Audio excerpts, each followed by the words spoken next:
Bonsoir Audrey Pulvar.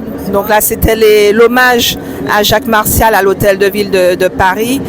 Qu'a représenté pour vous Jacques Martial? Vous étiez collègue à la mairie de Paris et c'était aussi votre ami. Ah oui, Jacques, moi je disais c'était mon grand frère guadeloupéen, il m'appelait sa petite sœur martiniquaise, on se taquinait, disait tu es guadeloupéen mais personne n'est parfait.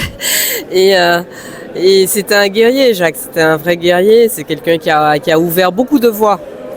Et on l'a vu ce soir, il y a eu une vie multiple, une vie toujours de combat au service des autres, au service des luttes qui nous animent. Et il me manque beaucoup. Moi, ça m'arrive quasiment tous les jours de me dire ah mais en fait Jacques n'est plus là. C'est-à-dire que je pense à lui comme s'il était encore en vie.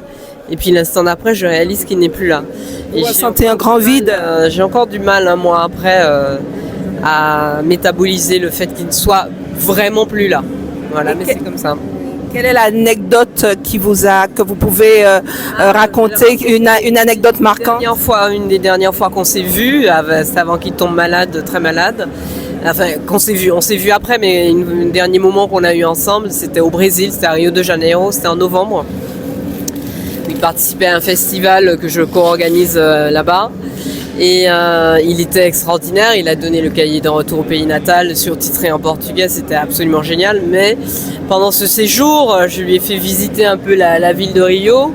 Et à un moment avec Tim, ils sont montés à moto dans les favelas, etc. C'était un moment complètement hors du temps, c'était extraordinaire. Voilà, merci.